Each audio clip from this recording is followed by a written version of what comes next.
Good morning, everybody. Welcome back to Professional Writing. I'm Professor Mike, and today we're going to be talking about two things we're going to focus on. The first thing I want to look at is journalistic science writing, which is a style of writing more geared towards newspapers, newspaper reports. I shouldn't say really just newspapers, but more geared to like a scientific or more focused to a target group from a scientific journal or a scientific magazine. The next thing I want to look at is how to actually write a cover letter when you're submitting your article for publication. Part of your PhD program is to submit papers either on a national level here in Slovakia as well as an international level. So I want to show you some of the stuff that you need to include in your cover letter. I've got two videos to show you as well, okay, in this video. One of them is going to be Grammar Squirrel, and she'll talk about the journalistic scientific writing.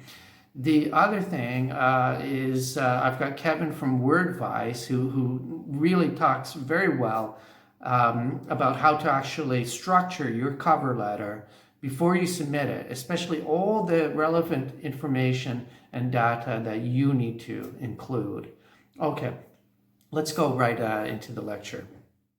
Okay, if you guys remember from way back at the beginning of the course, I talked about using something called the 5 W's and how. Okay, so we have who, what, where, when, why, and how. Okay, so I've got all this actually in the handbook. This is like around like page 12 or something like that.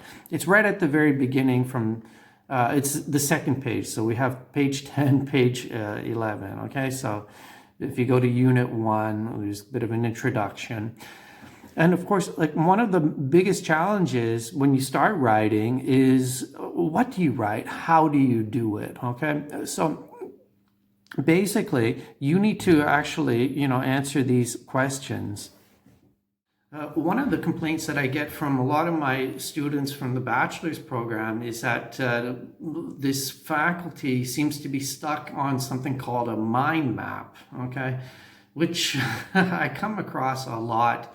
And, some of the reason why the students complain is that they actually don't really see how it's going to actually help people remember things or structure things, especially during an examination, or even in our case, when we're writing something. So, and I agree with them. Like for me, myself, yeah, I am a visual learner, but at the same time, I'm a learner, or I remember things even better if I have either acronyms,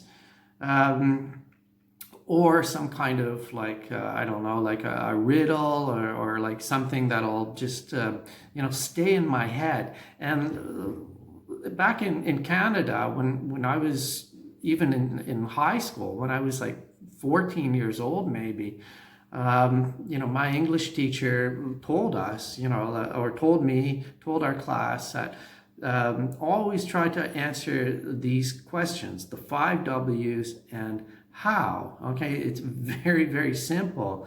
And this will help you out in all your writing because it encompasses, all the details that you need. Nothing gets omitted, vinachani, everything is included.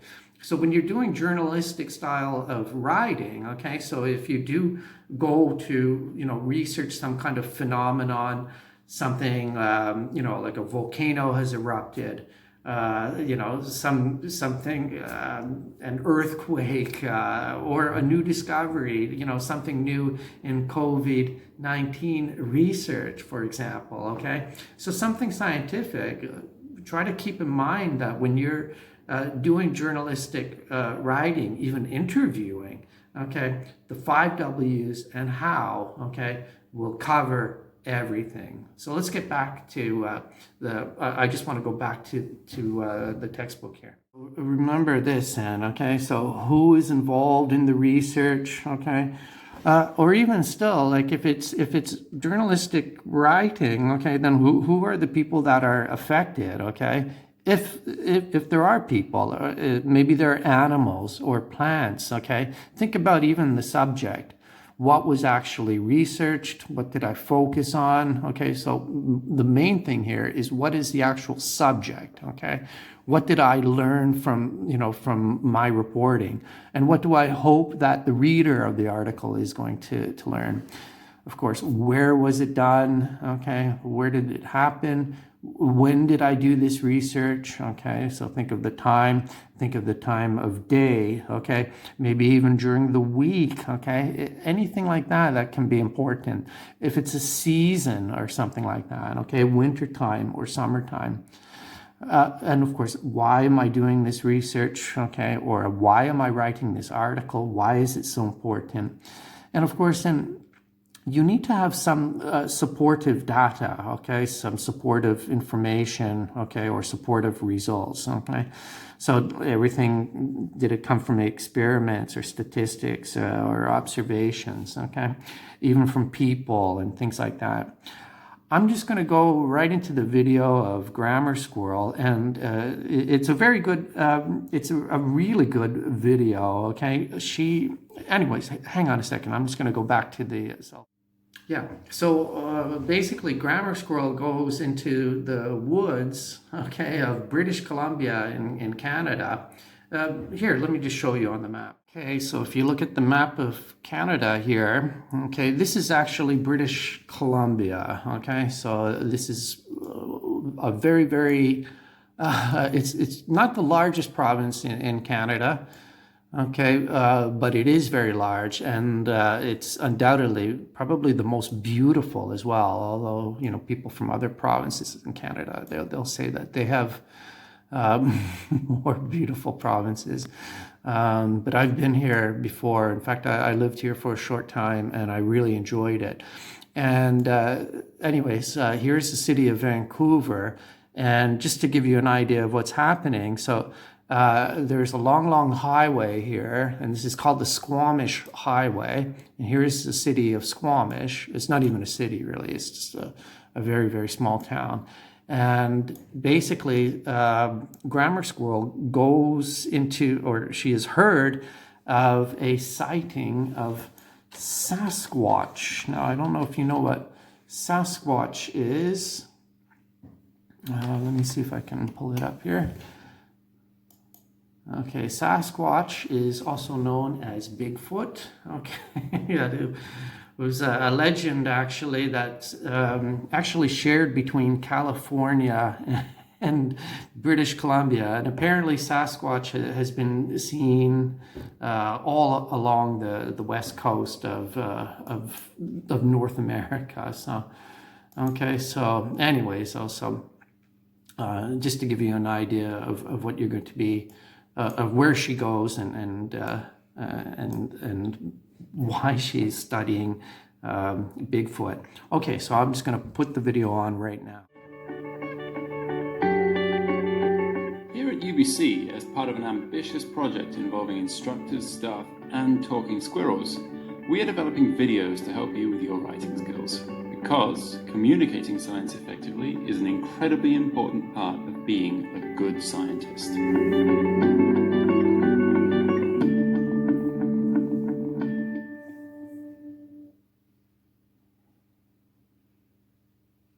An old friend of Grammar Squirrel's has just discovered an interesting piece of video footage while looking for evidence of the Sasquatch in British Columbia. So Grammar Squirrel, newly appointed as journalist for the school paper The Nottington Post, has decided to write an article about it. But she quickly realises that this article needs to be written in a very different style to her lab reports if it's going to appeal to a wider audience. She first decides to get the facts of her story straight and interviews Hazel to get the answers to some all-important questions. And then she types up a transcript of the interview after listening to it on playback. She calls her editor, who gives her the green light for the story, but she also tells her she only has 300 words of space in the newspaper. Grammar Squirrel realises she is going to need to make every word count, but she's not quite sure where to start. She has over 600 words of interesting quotes from Hazel alone. So, she decides to go and get some expert advice. One great strategy when you're writing a science article for a general audience is to include the 5 W's in your first 2 paragraphs. So that's the who, what, where, why, and when of your story. If you include this information up front, then people know what they're going to be reading, and you'll be surprised at how few words you need to use to describe the content of the article. For example, I bet you can include all of that information on the Sasquatch scoop in less than 50 words. That'll leave you with 250 words to develop your story by quoting and paraphrasing material from your source, Hazel Digsbury. Grammar Squirrel looks over her transcript and notes again and has a go at doing just this. It does take more than one attempt, but she's soon successful. In fact, she only needed to use 37 words to cover the 5 W's.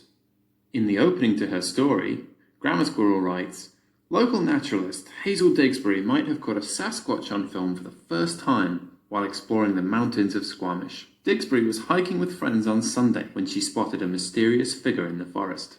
So in this sentence, the who is Hazel Digsbury, the what is the Sasquatch, the where, the mountains of Squamish, the when, Sunday, and the why, which you can think of as why is this interesting, is that this was a Sasquatch being caught on film for the first time. But what next? What should she include as she adds to the story? And how should she do it? Once you've introduced the important elements of your story, it's time to use some of that background information and quotes from your source. This will liven it up and develop the story, and it'll engage the audience by making it more personable. You should do this by working down the so-called inverted pyramid. As you move down the pyramid, you can start to add depth to your paragraphs and decrease the breadth within them. By this, I mean you can focus on one main point per paragraph and provide more detail about this one point. Much of that information can come direct from the source if you're able to use some interesting and personal quotes. But there's a real art to it, because your transcript will likely show that Hazel spoke with gaps in her story, and she wasn't always clear and concise in what she said. You should try to avoid using long-winded quotes, those that are tricky to interpret, and those that contain unnecessary words or jargon. The gems that you're looking for are short, succinct quotes that add something to your story. And it's okay to change the order of her quotes around, as long as you don't misrepresent her in some way. Always remember that it's very important not to take sources out of context. This applies to academic science writing too. Grammar Squirrel looks over her transcript and notes again, but is still a bit unclear as to what makes a quote suitable or unsuitable. So, she decides to ask for some examples, and also for some advice on what to do with all the useful information that her old friend gave her, but which isn't suitable for quoting for one reason or another.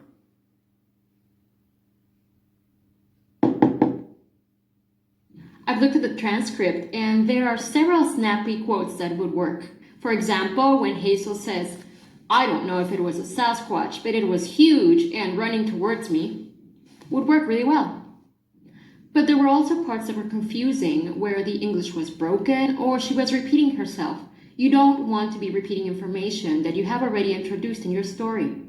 And now for the last tip. All that interesting information that you couldn't quote directly, paraphrase it. Say it in your own words, just attribute it to her. For example, instead of quoting that part where she talks about the animal's footprints, where everything sounds a little bit confusing, paraphrase it. Say something like, "Mrs. Digsbury said that the animal footprints were a lot wider than a human's." Grammar Squirrel, fresh from her trips to see the experts, gets back to the story with real excitement. She submits the finished article to her editor, and was even able to use a few words less than her limit of 300. And a few days later, she is delighted to see that her article is giving many of her peers a lot of enjoyment, as well as bringing science news to those who might otherwise not have been exposed to it.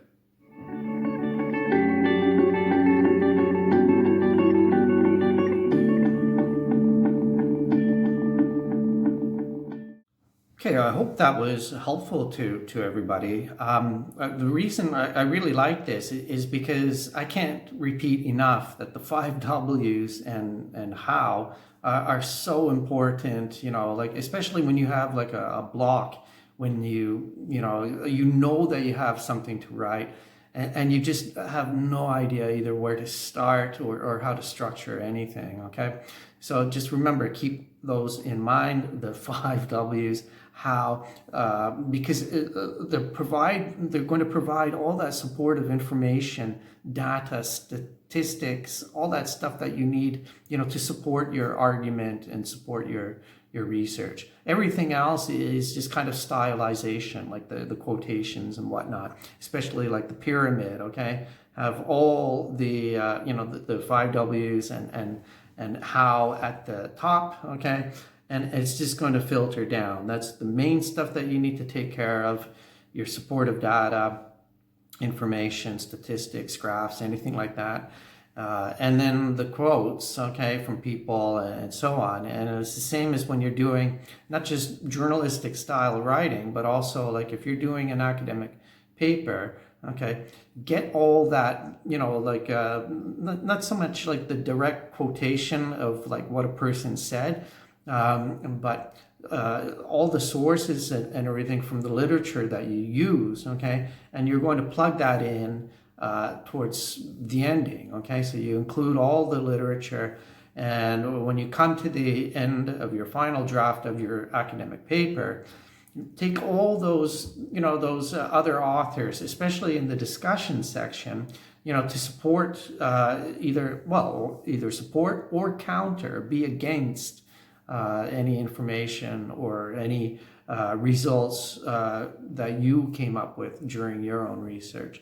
All right, so the second thing I want to do right now is I want to go to the cover letter, okay? I want to go through like a template. When you write a cover letter for publication, you're ready to do it. Well, it's not that simple, okay? A lot of things can go wrong, even just, failing to provide simple information. And I really need to go through all the parts of a letter so that, basically, I don't want you to be disappointed if you submit a letter without having any kind of knowledge or doing any homework, because you need to do homework, like research is what I'm saying. Find out what the journal wants, their guidelines for submission, for stylization, word count, anything like that. Because if you fail just one thing, they can just reject, down. They don't want your paper at all. And if you're a PhD student, that's very stressful. And failure in anything at life or in life, if you fail at anything, especially getting your first rejection, well, you shouldn't just walk away from it, okay? Try to find out what went wrong, okay? Try to go back either to the publisher, see if you can resubmit, okay? Very often, like the publisher will say, yeah, okay, everything is good except for this, okay? So can you resubmit, your paper, but include this information? If not, don't panic. There are other journals, other places, other publishers you can go to, okay? So just having that, having that first failure, that rejection, it's a lesson from life. It's not a lesson from English, but, learn from it, okay? And don't give up. And by all means, the reason I'm telling you this is that the 6 years I've been at this university teaching PhD students in particular, I've seen a lot of students actually stop their PhD program completely because of, they got a rejection from a publisher because of their article. And that's the last thing that I want, or that your supervisor wants you to do, your family or anything like that, is to give up on your PhD just because your first attempt didn't go so well. Okay, I know you guys are under a lot of pressure to to publish, okay? But honestly, there is no reason to give up and delay or even interrupt your studies just because of a failure. So just keep at it is what I'm saying, okay? All writers, whether it's academic or just writing fiction. Hemingway, for example, he was rejected several times before he started getting published, okay? Just keep that in mind, okay? Let's get right into my lecture on publishing, okay? Okay, then. So first question is, why does a good cover letter actually matter? Why is it really important, okay? Well, I mean, basically, you've written a paper, you've done all the research, and even though your paper is excellent and everything like that, okay, you need to have this cover letter because this is an opportunity to highlight the significance of your research and actually sell it, okay? So this is a key word. You're going to sell your work to, the journal editors, okay? There's going to be some bureaucrat, okay, sitting behind a desk, and that that editor, that chefredaktor, is going to go through all kinds of papers, several of them, and basically choose only the best ones to publish, okay? So if you look here then, so basically, all right, so the decision-making process is actually whether to accept whether to accept a manuscript is based on a business model. Okay, so this means that you're going to have to go away from being a scientist and actually go and be a commercial business person. Okay, so now you have to actually get into advertising, okay? Because all the editors, they're only going to think about their magazine, their journal, okay? What's going to be interesting to their readers. And of course, what's going to make them money? They need money, okay? They need to pay their salaries. They need to pay for, the publication, the internet stuff. There are many costs and things involved, of course. So, when it comes down to it, it's all based on money, okay? So, when it's not quite clear, if your research paper might generate interest, based on its title and its content alone. So maybe the title is great, or maybe it's not so great, and maybe the content is really good, but maybe it's a little bit too technical, okay? Well, what you're going to do is you're going to write a cover letter because you've got that one opportunity to convince the editors that, your work is worth further review. That the editors need to take a second look at, or to take a deeper look at your paper, okay? So maybe not just the title, okay, or the overall content. However, the subject matter itself might be extremely interesting. And so you're trying to convince the editor why it needs to be published. All right, so you have to also be careful here. So, all right, so the editor, of course, is just thinking of their own economic interests. Okay, but this is also, okay, this is a time to screen. Okay, screen in this case means to filter. Okay, filtrovat, filter.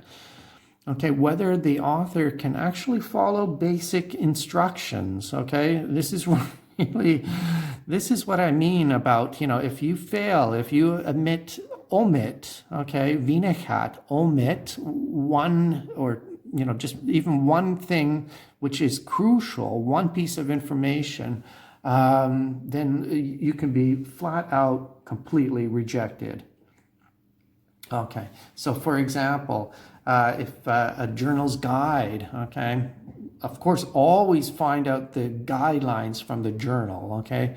Write a letter to the editor or an email or to somebody at the company and ask them to send their rules and guidelines for submission, okay? And they'll send you all that kind of stuff, okay? So if you do come across their guideline, okay, and it says you have to include any disclosures, okay, any potential reviewers.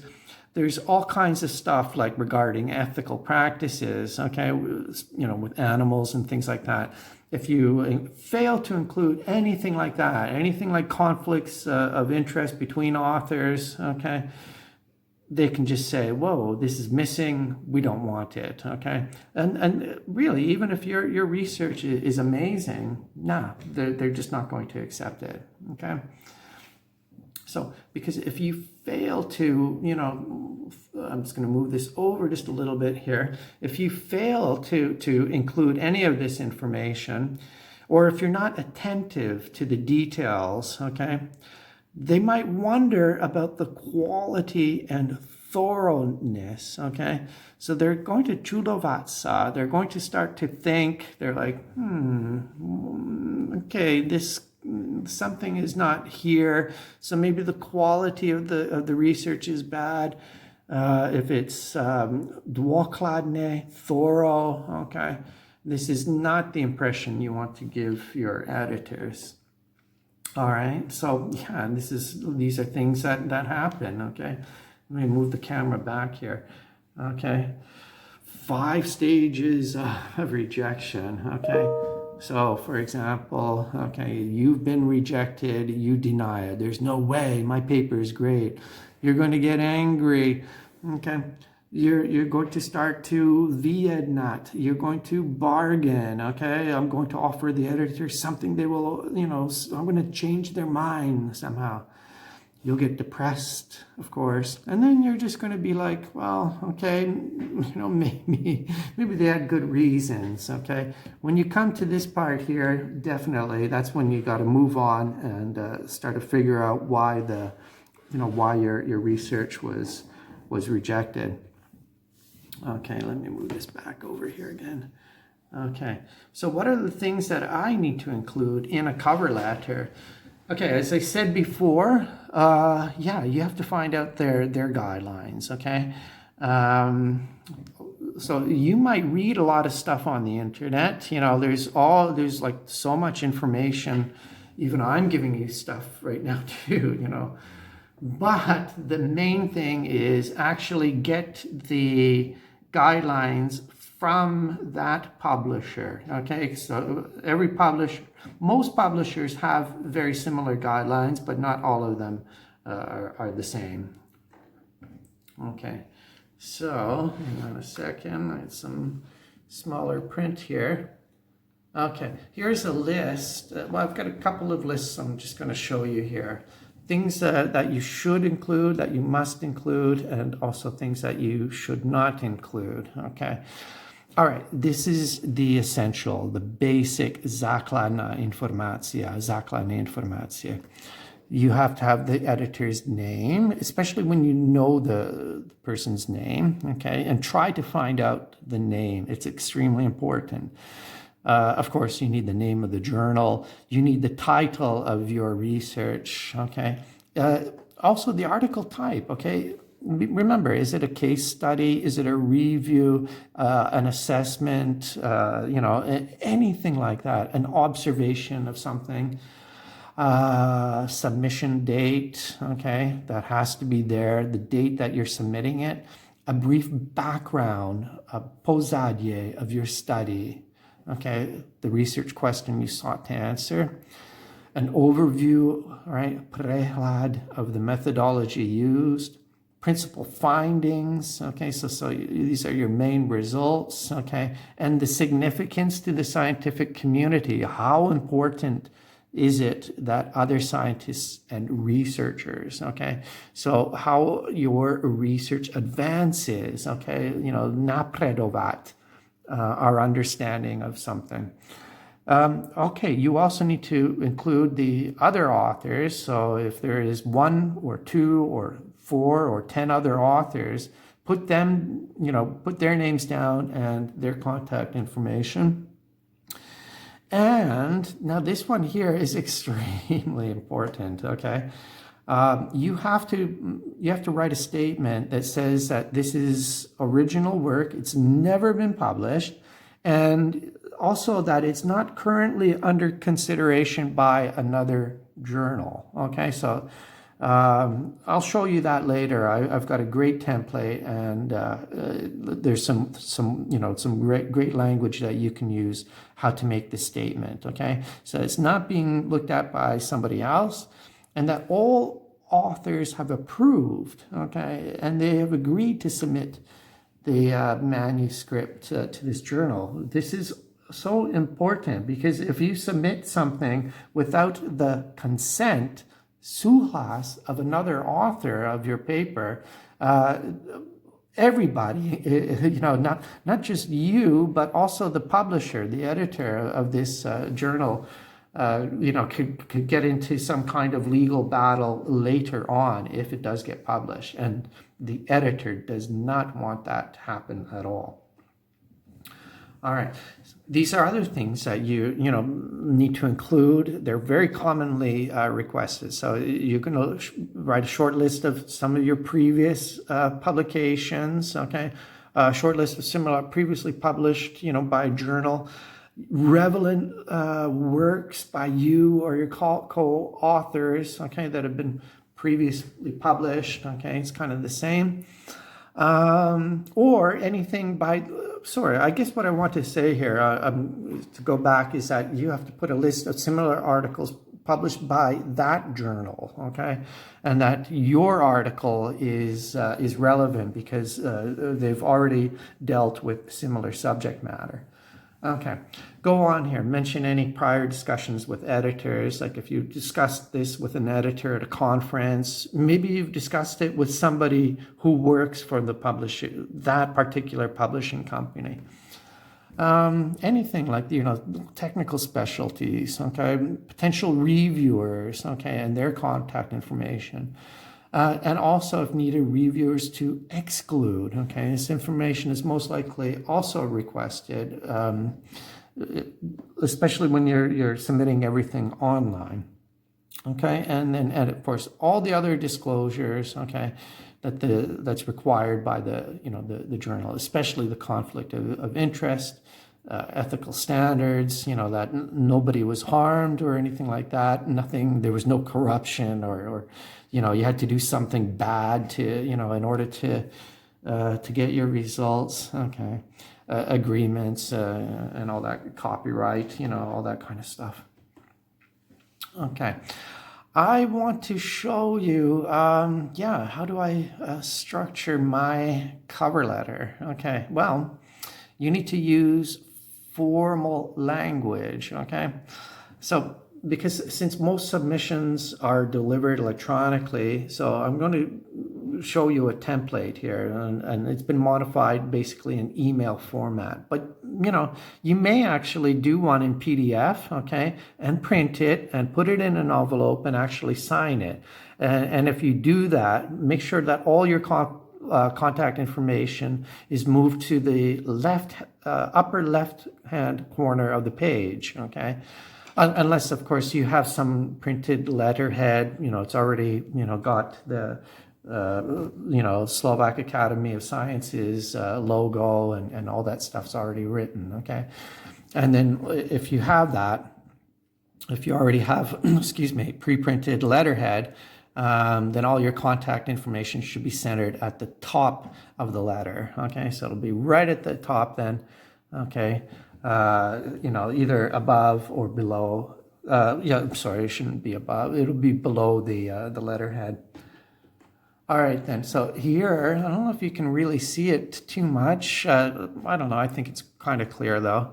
Okay, so if you're doing it by, if you're sending it by email, as I said, if you are sending like an actual letter that's not email, but regardless, I would still do it the same.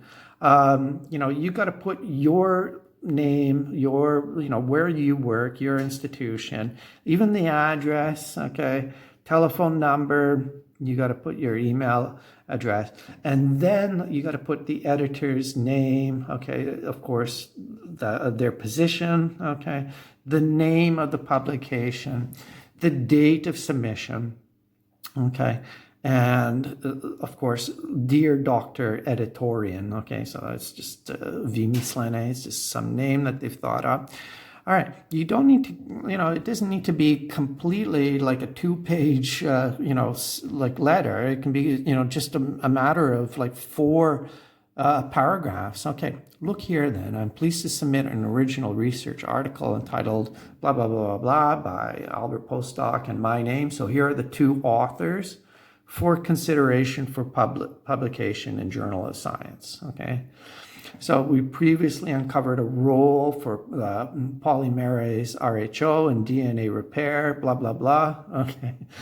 And this manuscript builds on our prior Precházajúci study to determine the evolution of this unique enzyme, okay? So we can say here, in this manuscript, so we show that the polymerase RHO, and now we can list those important results, okay?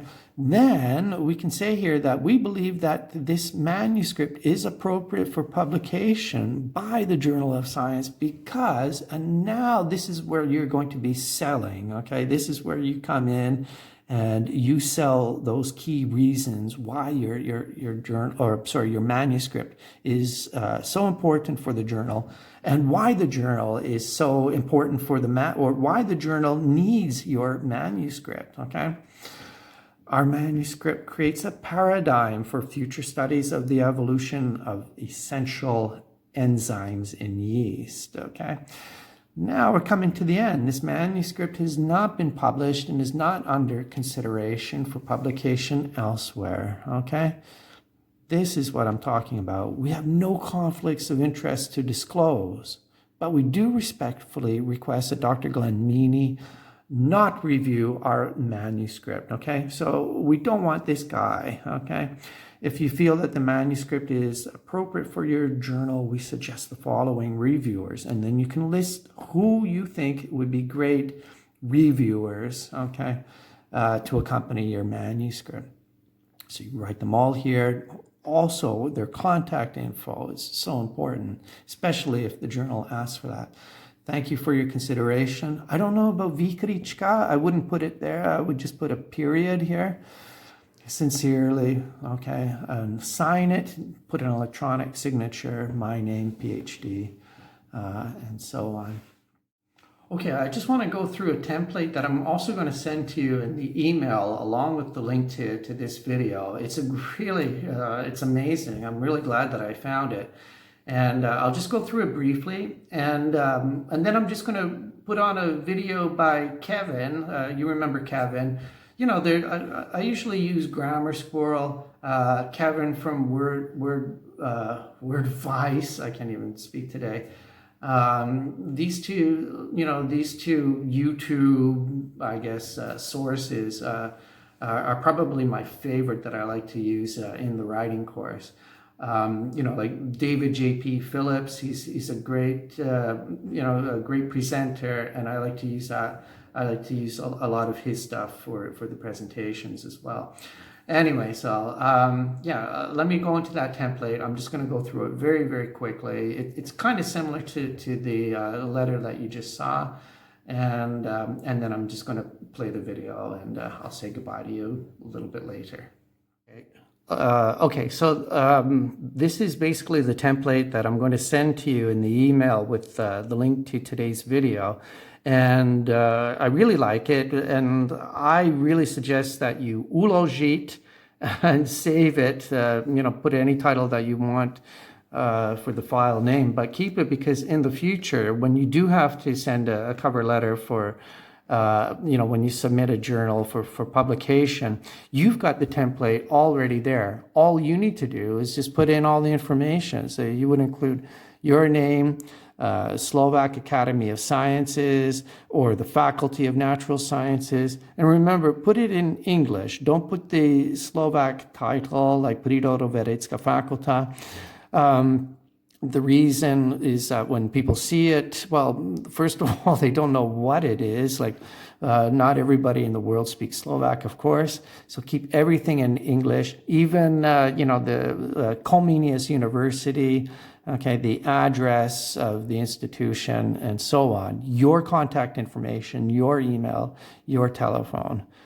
You have to also then, then you would go and put the addressee, the person that you are, sending your publication to, and that's the editor. Okay, so their first, last name, graduate degree, like their title, like John Smith, MD, medical doctor, or Carolyn Daniels, their position, like editor-in-chief, managing editor, whatever it is. You'll find out that stuff from their website. Of course, their name, address, and the date of submission, okay?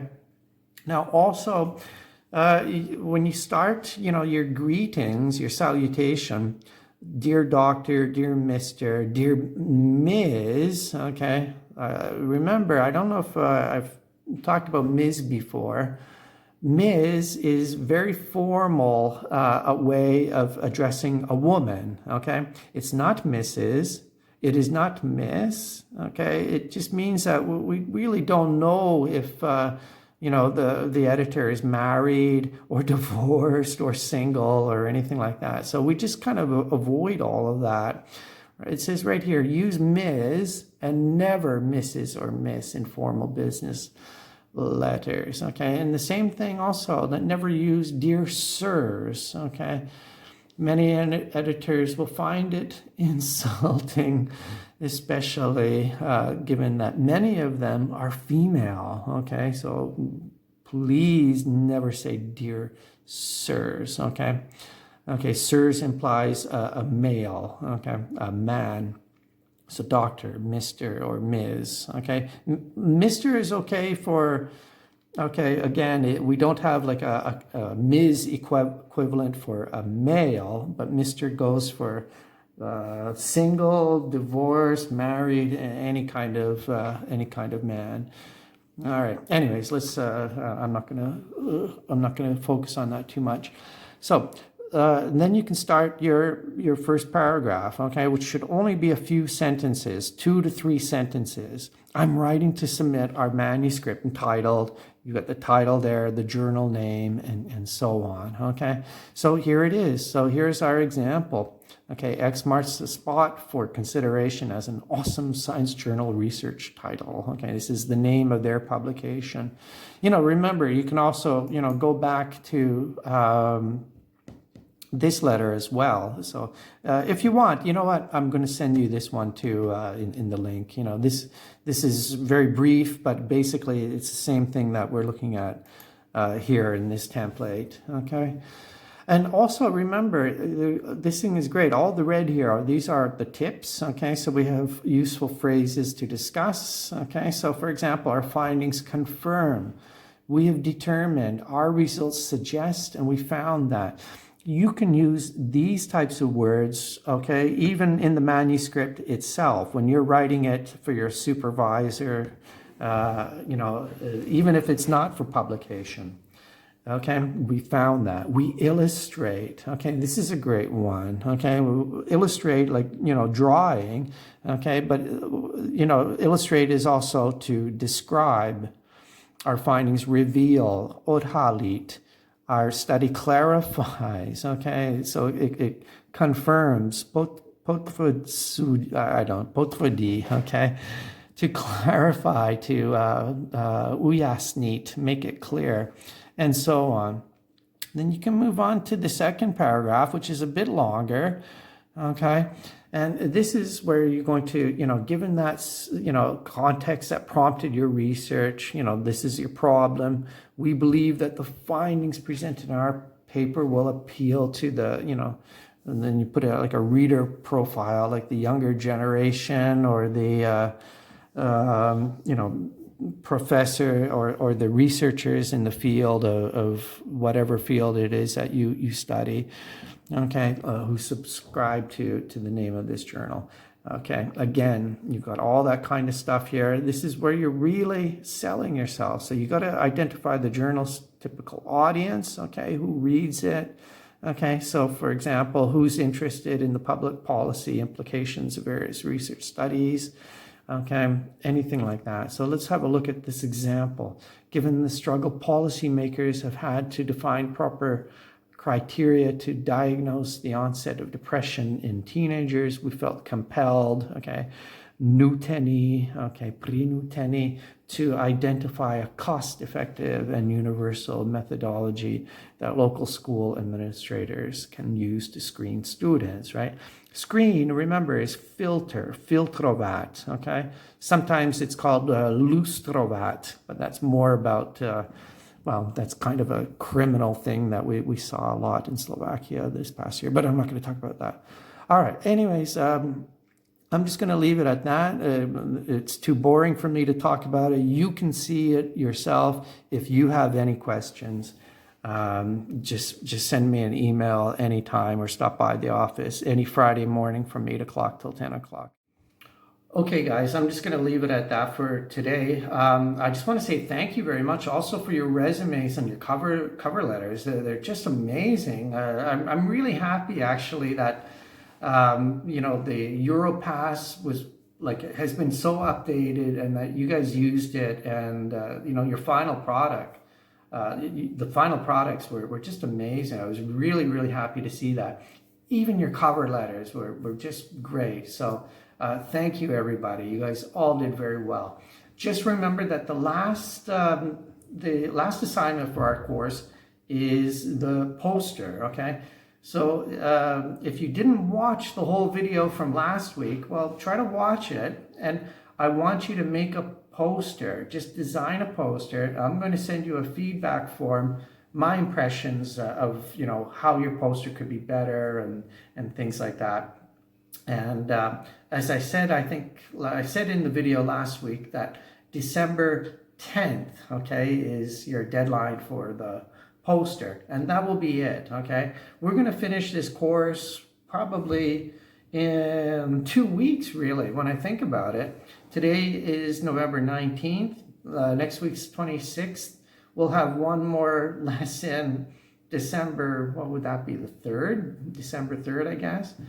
And December 10th will be the end of the course, basically, okay?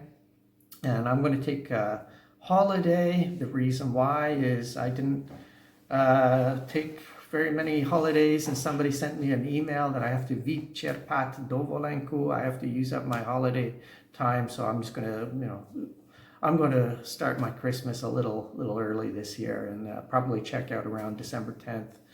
And so send in your poster December 10th. I'll review it in the next few days, and then we'll just call it quits. And then when ICE, the Academic Information, what is it called? Academic Information something or another, service or whatever. When that opens up, which is usually around like December 16th or 17th, I'll put your mark in, okay? Remember, this course doesn't actually have like an A, B, C, D kind of mark.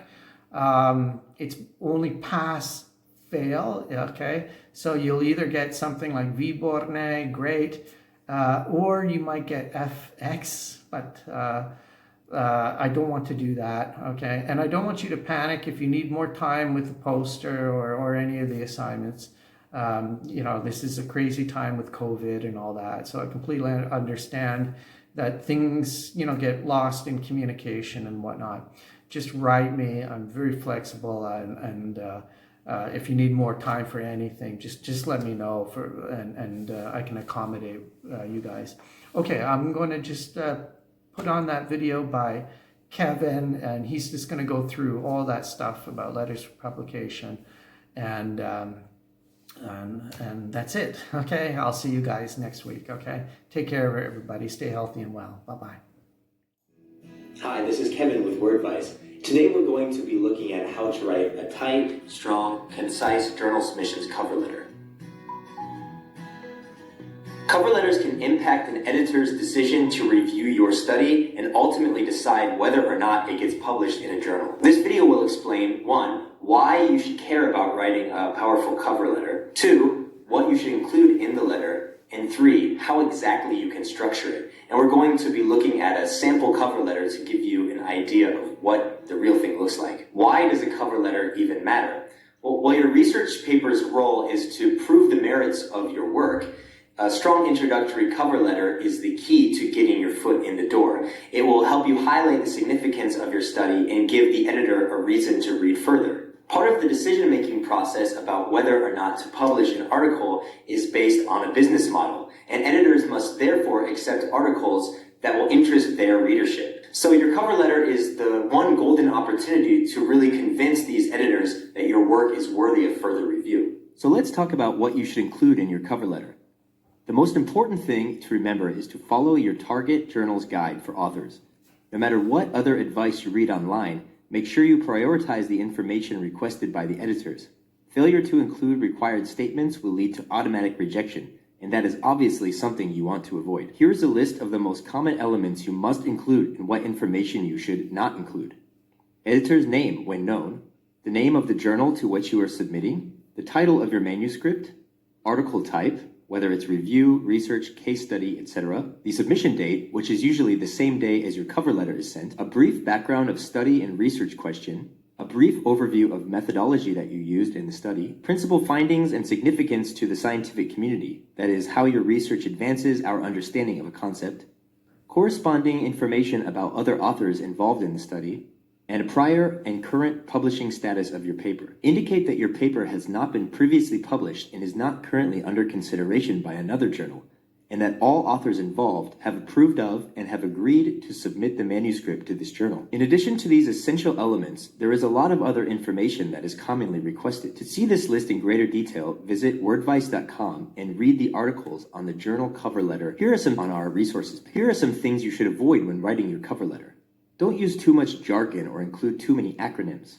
Be sure not to over-embellish your findings or their significance. Avoid words such as novel, first ever, and paradigm change. These types of statements show bias and will make the editor question your ability to assess your work's merits objectively. Don't drop names. Listing people who might endorse your paper and discussing authors' reputations do not interest editors. They want to know if your content fits their criteria, so focus solely on addressing that point. Don't write too much in the letter. The letter is only meant to be an introduction and brief overview. So although you should adequately explain your work and its significance, keep the cover letter to 1 page in length or less. Always keep a professional tone and don't try to be too entertaining. Although a joke may lighten the mood, it also has too much potential to go wrong. So now let's talk about how to structure your cover letter. Overall, you want to use formal language when writing this letter. You should also be aware that structure for emailed cover letters will differ from those of PDF or hard copy. You can find those formatting differences on many websites, including our resources page. So here is a sample of the journal submissions cover letter. On the left-hand side in green is the sample we have composed. On the right is the information that you need to input. And here in the black is the template language you can use when making your own cover letter. The first part of the letter is the address, and you must include the graduate degree of the person to whom you are sending the letter, the position at the journal, the name of the journal's address, and the submission date. So let's look at the sample. Edith Warshaw, PhD, Editor-in-Chief, Awesome Science Journal, the name of our hypothetical journal, Cincinnati, Ohio, 41073, June 24th, 2016. Now, this date will generally be the date that you send the letter if you are submitting on that same day. In the salutation, you should keep it simple.